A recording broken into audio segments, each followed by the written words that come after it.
Yepyeni bir tarif videosu ile daha hepinize tekrardan selamlar, sevgiler. Kanalıma hoş geldiniz. Bugün sizlerle birlikte milföyden bile güzel, kat kat, çıtır çıtır, çok beğeneceğiniz bir börek tarifi hazırlayacağız. Eminim dediğim gibi çok seveceksiniz. O yüzden kaydetmeyi ve şimdiden paylaşmayı unutmayın lütfen.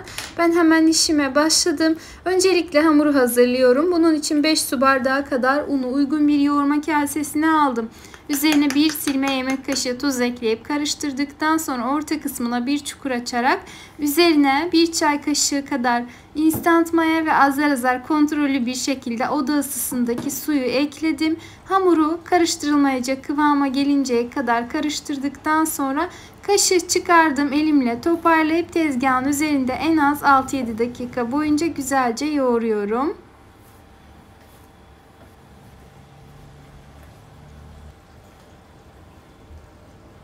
Her zaman söylediğim gibi bu gibi tariflerde hamurun kıvamı gerçekten çok önemli.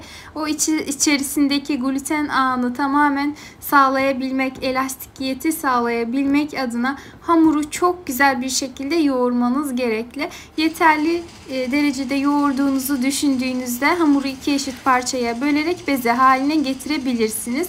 Elde ettiğimiz bezeleri hemen uygun bir tepsinin üzerine aldım. Üzerlerini hava almayacak şekilde güzelce kapattıktan sonra 5 dakika kadar dinlendirdim ki hamur biraz kendini salsın, açarken bizler için kolaylık olsun.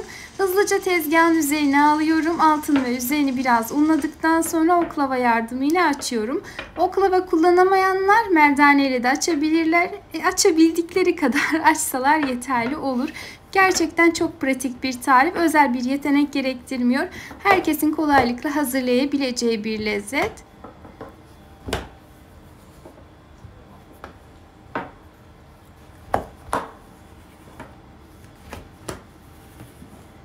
Hamuru ortalama bir mantı hamuru kalınlığında açtıktan sonra üzerine oda sıcaklığında yumuşamış veya eritilmiş ama soğumuş tereyağını gezdirelim. Tuzsuz tereyağı kullanmayı tercih edebilirsiniz. Tuzlu da olabilir ama tuzlu olursa böreğinizin tuzunu, yani hamurunuzun tuzunu ona göre ayarlayın lütfen. Hemen ikinci hamuru da açtım. Üzerine yerleştirdim. Video çok uzun olmasın diye o aşamaları göstermedim. Hızlıca kenarda açtım. Üzerine güzelce yerleştirdim. Tekrardan üzerini tereyağı ile yağlıyorum. Katı yağ da kullanabilirsiniz. Ama sıvı yağlar ve zeytinyağı bu tarif için uygun değil bu arada. Tekrar söylemek istiyorum.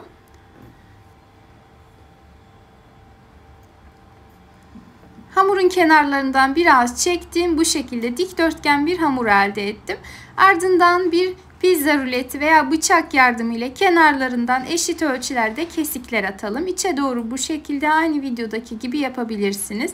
Daha sonra hamuru yine videoda gördüğünüz şekilde katlayın. Ben bu katlama yöntemini gerçekten çok kullanıyorum. Çünkü çok güzel. Hem kat kat yapıyor hem de her defasında farklı katları yağlamak zorunda kalmıyorsunuz. Gerçekten çok pratik. Bu şekilde güzelce katladım. Elimle biraz büyüttükten sonra bir poşetin üzerine aldım. Alt kısmına poşet yerleştirmeyi lütfen unutmayın. Çok önemli. Streçle de kapatabilirsiniz. Aksi takdirde tepsinize yapışabilir. Her tarafını hava almayacak şekilde kapattıktan sonra böylece buzdolabının buzluk kısmında yarım saat kadar veya alt kısmında 1-2 saat kadar dinlendirebilirsiniz. İsteğe bağlı, hamuru akşamdan hazırlayıp ertesi günde yapabilirsiniz. Hamurumuz dinlenirken artık iç harcımızı hazırlayalım. Bunun için 4 adet patatesi rendenin iri gözünden geçirip daha sonra suyunu elimizle sıkalım. İsteyenler farklı iç harçları da hazırlayabilirler. Hatta haşlanmış patatesle de yapabilirler. Ancak inanın bana, haşlanmış patatesten çok daha lezzetli oluyor. Eminim bir kez denedikten sonra çok beğeneceksiniz. Zaten ilk bu videoları hazırladığımda, bu şekilde ilk börek içi hazırladığımdan beri bu tarifler arasında, yani börek içi tariflerim arasında viral olan tariflerden bir tanesi. Herkes çok severek deniyor, çok beğeniliyor. Yani tabii orijinal sahibinin kim olduğunu kimse bilmiyor. Çünkü tarifler bu şekilde yayılıyor biliyorsunuz, ama yıllar öncesine ait bu tarifim. İlk yaptığımdan beri ben de gerçekten çok seviyorum. Mutlaka deneyin. Bir tane soğanı ince ince doğradım. Biraz tereyağında azıcık tuz ile birlikte ovana kadar, yani ölene kadar biraz çevirdim. Sonra kapağını kapattım. Hafif pembeleşene kadar pişirdim. Üzerine rendelediğim patatesleri ve baharatları ilave ettim. Güzelce karıştırıyorum. Bu aşamadan sonra çok fazla pişirmiyoruz. Kapağını kapatıp ayarı en düşüğe getirerek o şekilde 2-3 dakika kadar bekletiyoruz. Çok pişirirseniz hem yapışma olur hem güzel olmaz. Aklınızda bulunsun. Çok fazla pişirmeyin. Zaten anında pişiyor ve böreğin içerisinde tekrardan da pişecek. İsteğe bağlı bu aşamada üzerine bolca yeşillik de ekleyebilirsiniz. Ben bu seferlik eklemedim. Ve bu şekilde iç harcım artık hazır oldu. Hemen farklı bir kaseye alıyorum. Onu soğuması için bir kenara aldım. Bu arada artık hamurum dolaptan çıkmış. Sizler için de bir kalp yaptım. Hemen buradan hepinize kalpler gönderiyorum. Sizler de beni nerelerden takip ettiğinizi yorumlara yazarsanız çok sevinirim. Farklı ülkelerden ve şehirlerden sizleri görmeyi, yorumlarda sizlerle iletişim kurmayı çok seviyorum. Hepinize şimdiden teşekkür ederim. Hamurun her tarafını unladıktan sonra katlarına zarar vermemek adına yavaş yavaş baskı uyguladım. Aynı videodaki şekilde hamuru biraz genişlettikten sonra açmaya başlıyorum.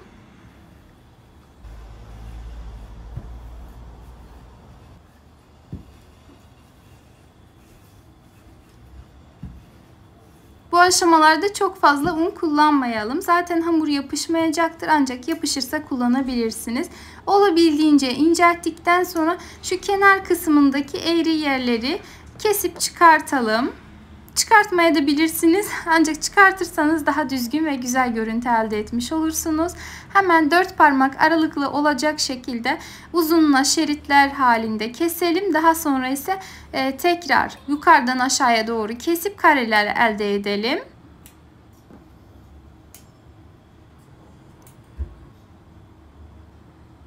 Hamurlarımız hazır oldu. Şimdi iç harcını üzerlerine yerleştirelim. Bu aşamaları biraz hemen hızlı geçmek istiyorum. İzlerken sıkılmayasınız diye. Daha sonra üçgen şeklinde böyle kapattım tamamını. Uç kısımlarının hafif bastırın ki pişerken açılma olmasın. Özellikle peynir kullanacaksanız daha fazla açılma olabilir. Bu şekilde açılsa da içinden dökülmez. Ancak peynir kullananlar daha güzel kapatmayı unutmayın lütfen. Tamamını fırın tepsilerine aldım. Toplamda 2 tepsi börek elde ettim. Üzerlerine yumurta sarısı ve süt karışımını sürüyorum.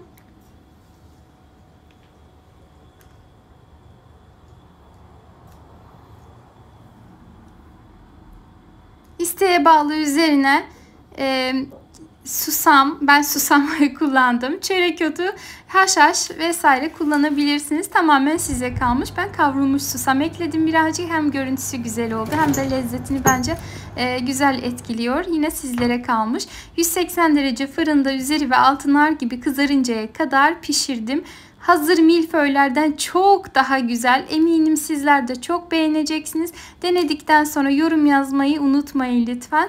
Hemen sizlerle tekrar şöyle bir doku testi yapalım. Üzerine süt ve yumurta sürmemize rağmen hala çıtır çıtır ve pul pul dökülen şahane börekler elde ettik. Yeni videolu tariflerimden haberdar olmak için kanalıma tamamen ücretsiz şekilde abone olup bildirimleri açabilirsiniz. Tekrardan görüşmek ümidiyle.